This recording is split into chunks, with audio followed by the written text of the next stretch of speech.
Okay. Okay. I want to thank everybody for joining us this afternoon on such short notice. My name is Tony Minghine, and I'm a Deputy Executive Director here at the League. And I'm joined today by Matt Walker, who's with the Michigan Attorney General's Office. The reason we've asked you to participate in this webinar is your community qualifies to participate in a partial settlement of the opioid lawsuit that has been filed, and I'm sure a lot of you have seen this. It's been a pretty high profile issue around the state and around the country, and there's been a fairly substantial proposed settlement. In conjunction with that, there are some very tight timelines that your community has to take action in order to participate. And so we've been working with the Attorney General's office to try to get this information to you. It just became finalized at the end of last week, and so we rushed to put this together to try to get you as much information as we can so that you guys can do what you need to do at your end. So with that, I'm going to turn this over to Matt. But before I do, I just want to point out that if you have questions, we're going to allow time for Q&A. You need to type those into the Q&A box. There's not an opportunity to unmute and say those verbally. So if you have a question, put in the Q&A. We'll be monitoring that, and we'll ask Matt either throughout the presentation or at the end as is appropriate. So Matt, it's all yours. Oh, well, thank you so much for having me. I really appreciate being able to be here and working with the League on this. As Tony mentioned, this is kind of a historic settlement, and I have a slideshow of just sort of some basics about the settlement, just to sort of get you familiar if you're not already, and then we should have plenty of time to take questions if you have any questions. I hope you do have questions. I would be happy to answer any of them, and I look forward to answering them. So let me share my screen here with the slideshow, and hopefully that comes through just fine. Yeah, we can see it, Matt. Perfect. So this is a proposed partial settlement with Johnson & Johnson, Amerisource, Cardinal, and McKesson. So let me kind of run through who those people are and what's going on. So in October 31st of 2020, there was a settlement that was announced between states attorneys general and 4 opioid litigation defendants. That was Johnson & Johnson and the subsidiary Janssen, Amerisource, Cardinal, and McKesson. Johnson & Johnson, it was an opioids manufacturer, and Amerisource, Cardinal, and McKesson were wholesale drug distributors.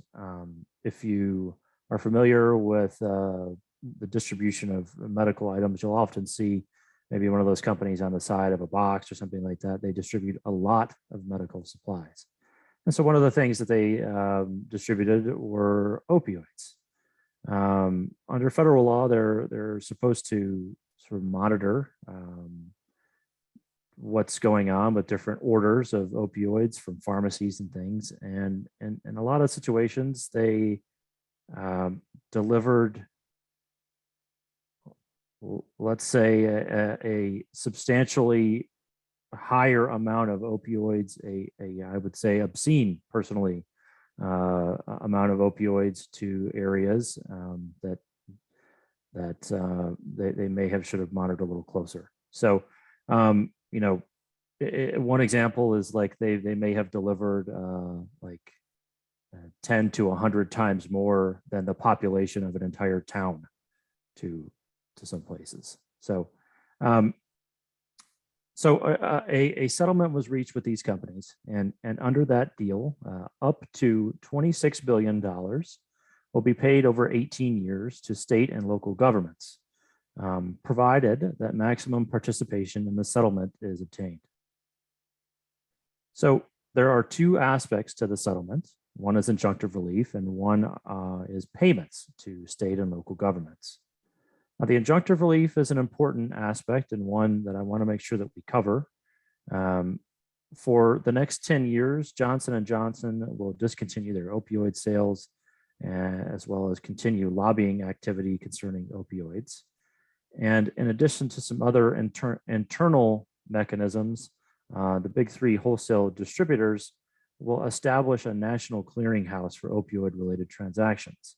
The national clearinghouse is important because, in a previous situation, you could order, say, 100 pills from McKesson, 1,000 from Cardinal, and 500 from Amerisource, and they wouldn't necessarily know that those separate orders are happening. And so you could end up with a lot more pills than you may need. So a national clearinghouse helps to eliminate that issue and make sure that everyone's in the know about what's going on. The next thing is our payments to state and local governments. There's approximately $22.8 billion in payments to state and local governments nationwide. That is if maximum participation is obtained. About 3.4% of that comes to Michigan. It's about $776 million. The settlement has a default allocation of money, but that default allocation can be replaced with a state-specific agreement. So the default allocation of that $776 million would be 15% to state government, 15% to local governments, and 70% to a statewide opioid abatement fund. Now, we have replaced that with a Michigan specific agreement. So instead of that 15%, the AG's office worked with the litigating local governments to split the proceeds 50-50 instead of doing 15-15-70. So that means that 50% will go to eligible local subdivisions and 50% will go to the state. So from that 50% that is allocated to the local governments, there are some off-the-top deductions. One is for a special circumstance fund. One is for administrative expenses, and one covers a portion of the attorney fees. So I want to cover these right now as to what they are. A special circumstance fund is a fund that local subdivisions can apply to receive additional money on top of their existing allocation. In some certain circumstances, a subdivision may feel as though the allocation doesn't account for everything that they have experienced with the opioid epidemic. One example is I believe that in the UP, you could have like a border subdivision that borders, say, Wisconsin, where pills may have came into Wisconsin, but then crossed the border into Michigan. And so sometimes the allocation figure doesn't account for that. So that's what the special circumstance fund is for.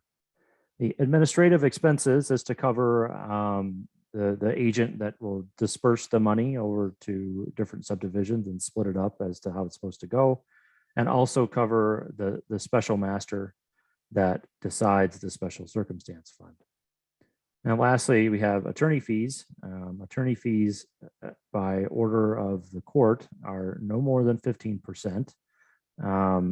They will likely be about 8%, but it depends on how much money is received from this national contingency fee fund that has been set up as part of the settlement. So the settlement sets up a contingency fee fund to pay the attorneys, and it should cover quite a bit of their fee. So lastly, in the Michigan state specific agreement, there are some modest litigation adjustments for those counties and subdivisions that litigated in this situation. Some litigated and some did not. It helps cover the costs of staff time and other things that were related to the costs of litigation. So let's talk about why 100% participation is important, okay? So in the settlement, it's all basically participation based. And so participation for local subdivisions is of the utmost importance. It's extremely important that local subdivisions participate, because the way that these work is that the more participation you have, the higher the payment you receive. As you see here, there's a base payment of 55%, and then incentives amount to 45%. So almost half the money is incentives. Now, as incentive A, if you have everyone participate, that means that you get an incentive of 40% of the money. So that would take you from 55 plus 40 is 95% of the money. So that's incentive A. And then incentive D makes up the rest of the 5%. It's the 5% share, assuming after 6 years that no one has sued these defendants again. So it's very important to have participation, because otherwise we wouldn't be able to reach incentive A.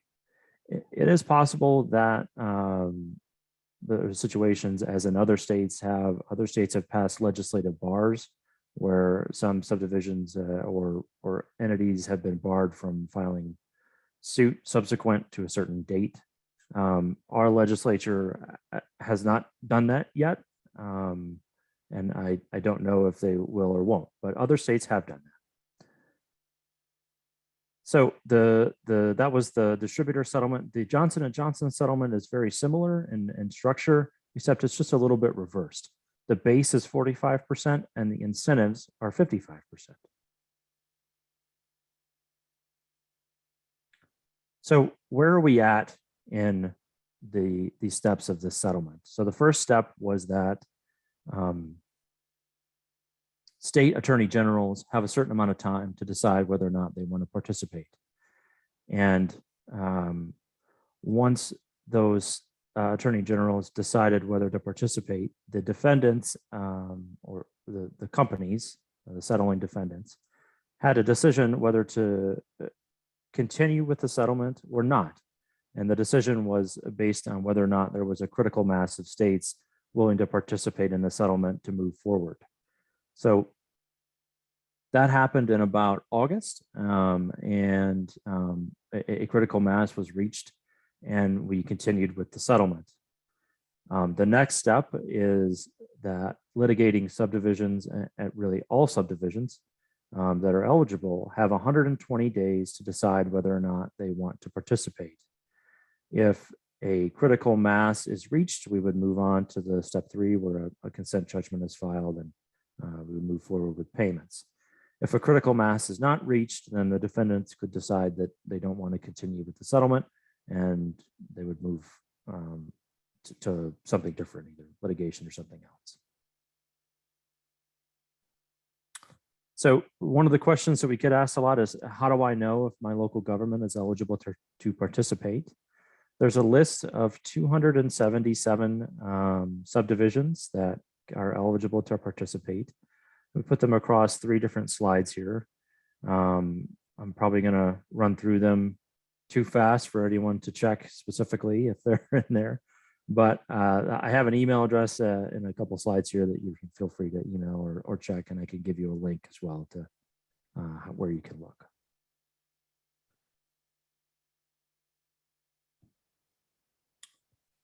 So the next question is, how does my local government participate in the settlement?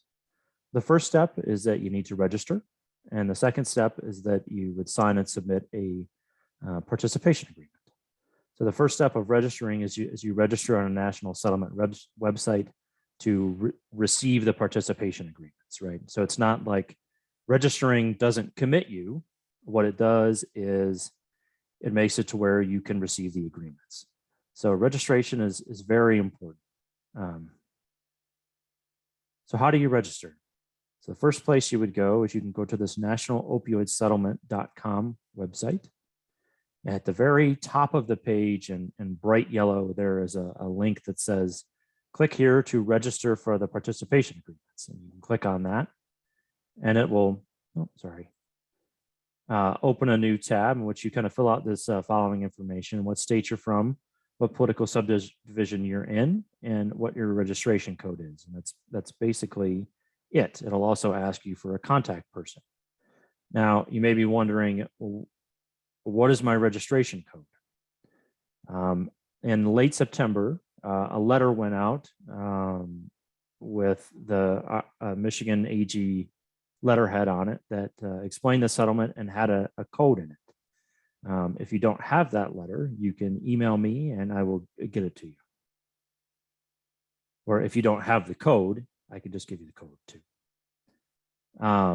So after you do those first steps, you click verify registration code, and then you would just complete the rest of the registration.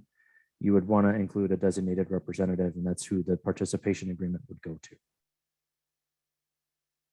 So once you register, you'll receive 2 participation agreements. They're 2 separate settlements, one for the Janssen settlement and one for the distributor settlement.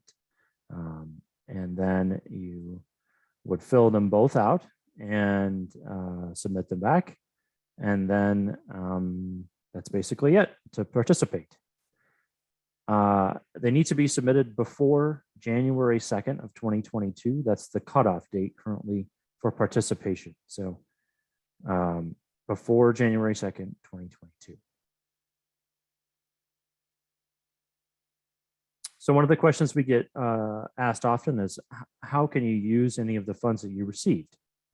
Well, use of the funds is governed by the term opioid remediation.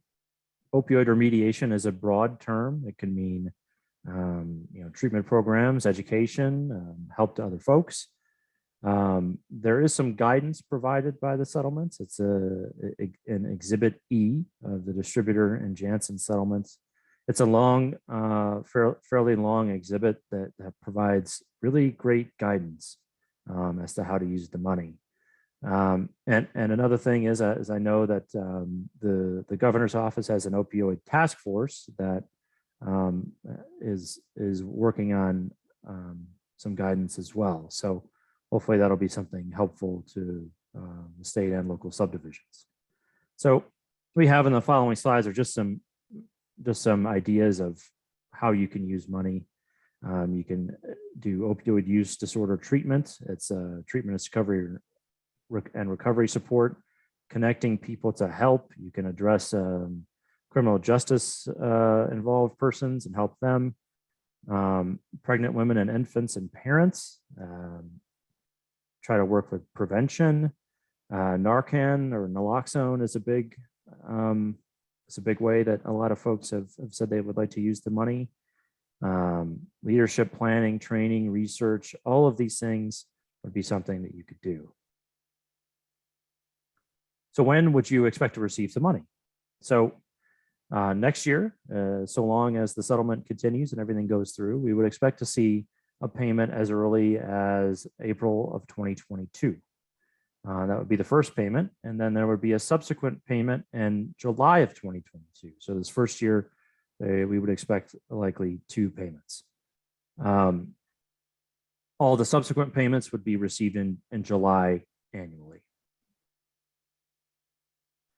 So if you have questions about any topics that we've covered or anything about the settlement, if you're a non-litigating government, you can contact me and feel free.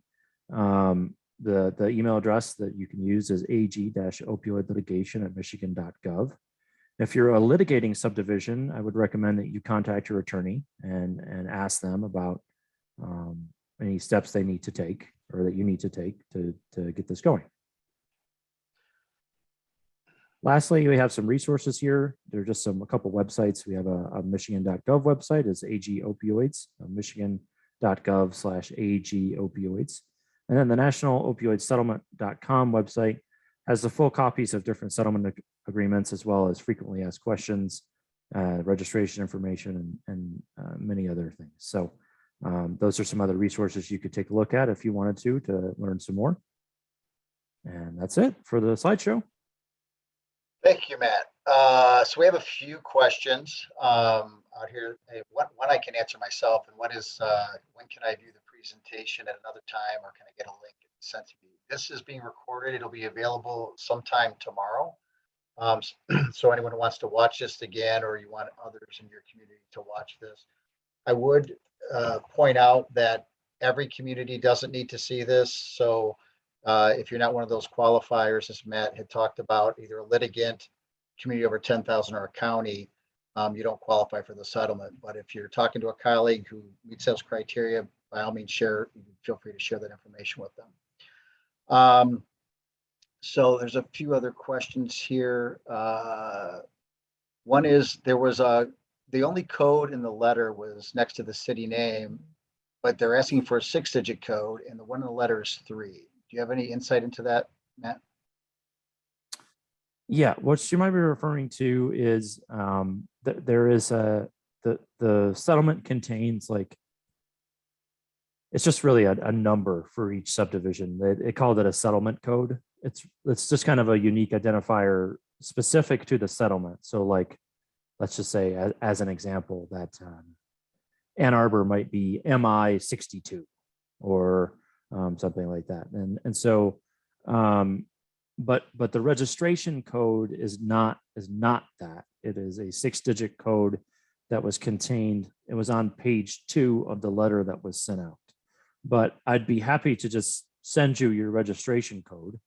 So they just email you directly just if they have a question about that. Okay. Yep. AG Opioid Litigation at Michigan.gov.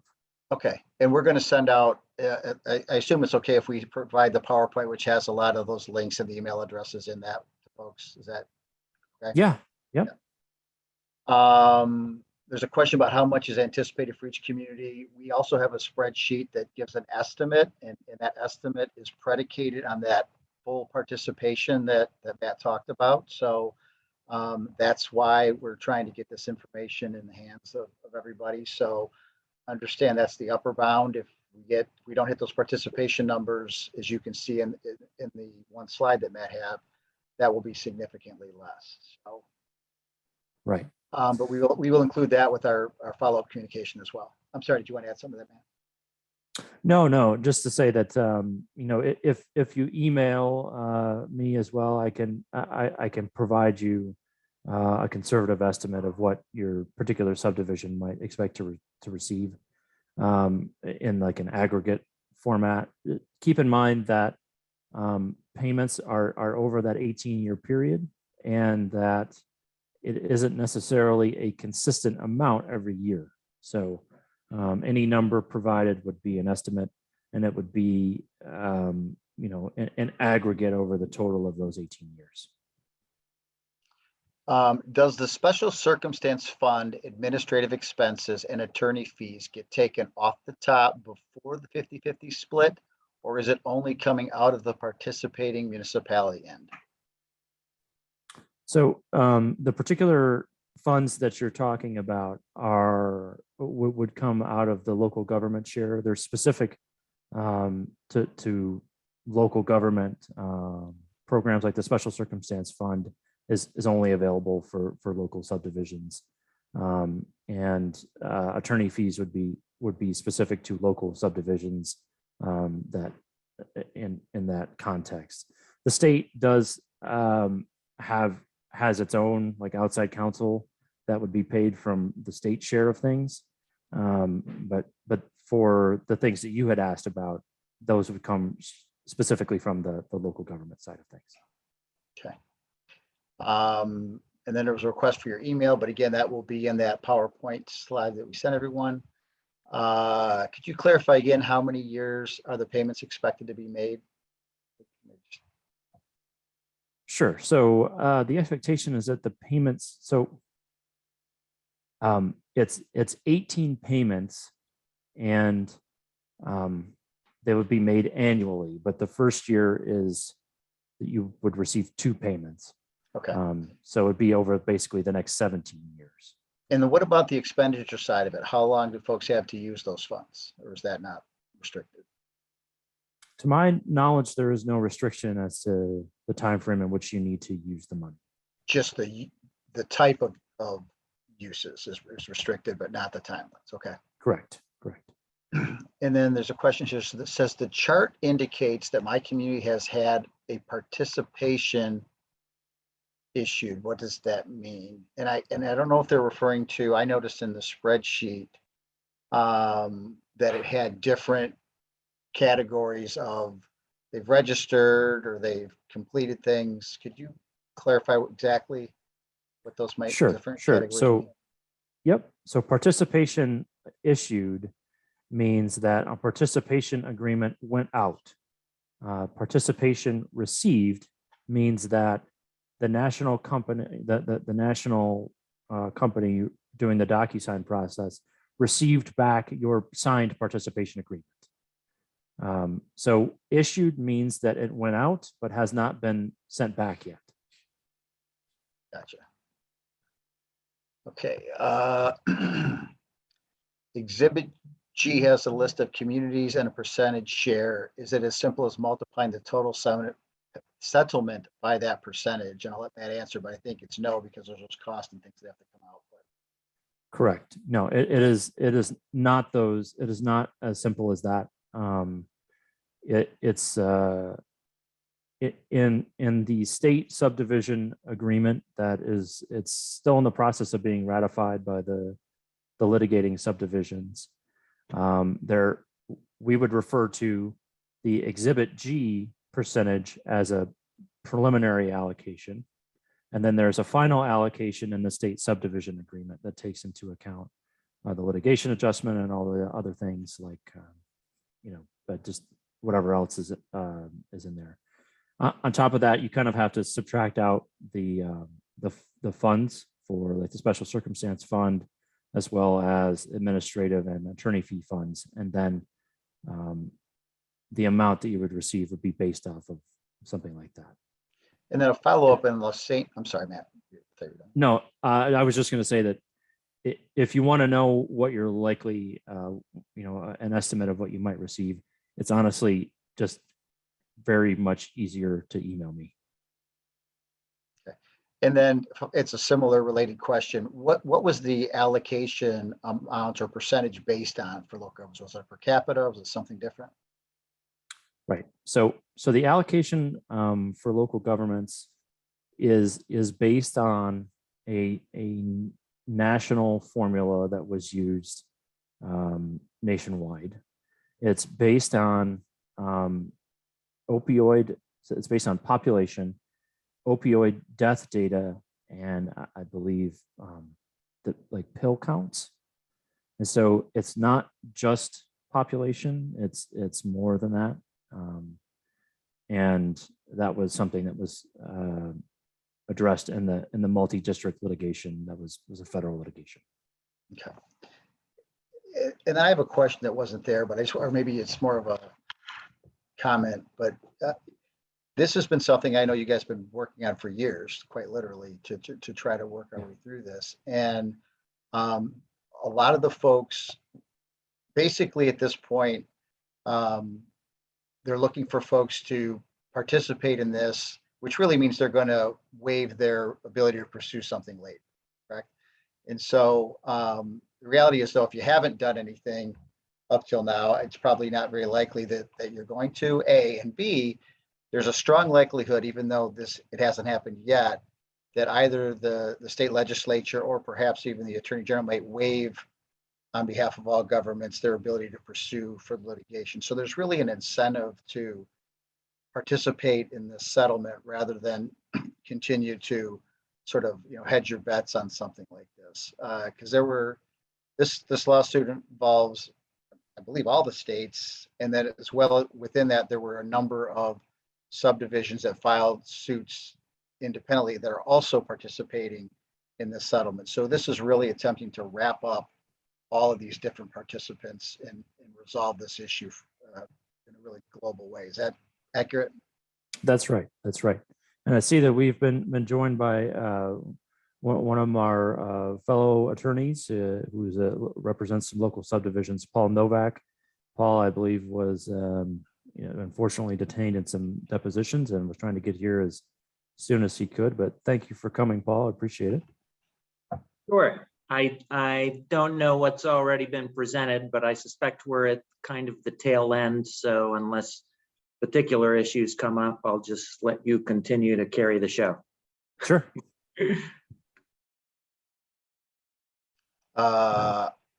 So this last bit. Has the Attorney General's office obtained an ethics opinion concerning Exhibit R's attorney fee restriction on local government council's future representation, which would potentially preclude local government from offsetting any attorney fees, the 8% referenced in the presentation?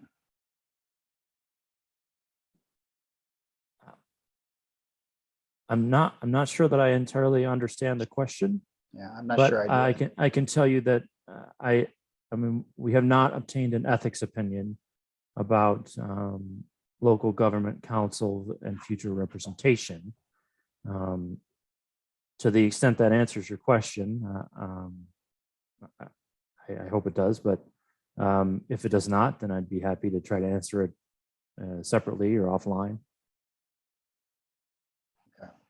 Are there any reporting requirements to show how the funds are spent? Will there be audits or things done, or how's that going to work? Yeah, so there are some limited reporting requirements. It's you know, if some of the money is spent for non-opioid remediation purposes, that needs to be reported for certain things, and that information is contained within the master settlement agreement. One thing too, I wanted to point out, I don't think you talked about it in this presentation, but I think we talked about it earlier. The difference between how Michigan is sharing those settlement funds versus the default distribution. Did you cover that? Yeah, it was part of the slideshow, but I'm sorry, I mean, if there's something specific, that's okay. Well, I just want to point out that I think, kudos to how we're handling here in Michigan. I think we're trying to get a larger percentage of that distributed down to the local level, which often is not the case. So I think appreciate how this overall structure of the settlement. Yeah, I think I mean, the default. I'm glad that they put a default in there. That's helpful because if a state doesn't reach an agreement or something like that, then they have something to fall back on. But we spent a lot of time trying to negotiate an agreement that worked for the state and local subdivisions, and I think that we're proud of what we did, and we hope it works. Once registered, how quickly will they receive the agreements they need to sign? I believe that you receive them the next day.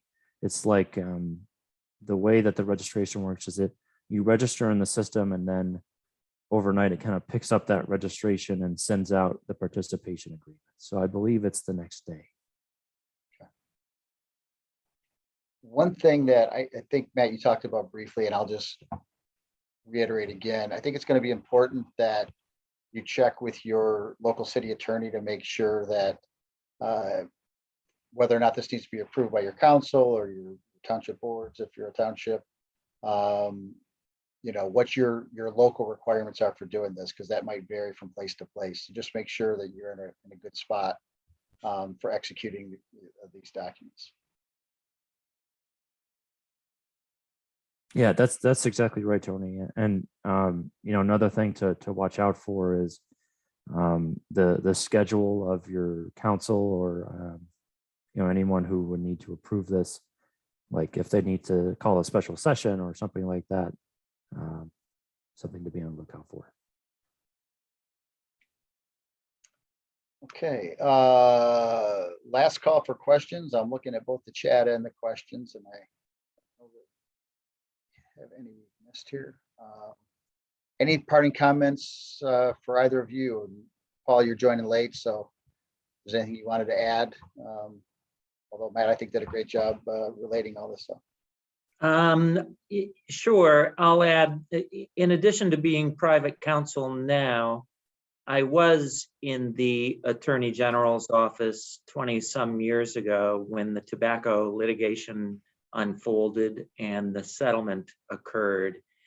And I just wanted to commend Matt and the AG's office generally, because there couldn't be a greater contrast between the collegiality and collaboration between the state and local governments in this settlement as compared to the tobacco settlement and its resolution back when you had rascals like me in the office. So I really wanted to say that Matt and others in the AG's office have been a joy to work with and have been sensitive to some of the concerns of local governments as it relates to securing funds from these settlements. Thanks, Paul. There was a question in the chat, which Matt answered in the chat, but for just in case anyone else had the same question, whether or not there was one or two agreements that need to be executed. There are two, because this is actually representing two different settlements, one with the distributors and one with the manufacturers. So there's two that need to be executed. Okay. Oh, yeah, I think I might have one more in the question box too. Actually, just a comment saying well done. So we'll take that. Thank you. Thank you. And And thank you, Paul, for the compliments. It's very nice. Well, again, so just to reiterate, we have recorded this session. It takes us a little bit of time to get this published and up, but it will be on the league's YouTube channel. I think we have a question. Okay, there's a comment that's in the question that people can't see, that at mountclemens.gov, they've already taken that to their city commission for anyone who wants to piggyback on what they've done. There's some information out there you can avail yourself of. But again, so we will also follow up with an email that'll have a link to that recorded session.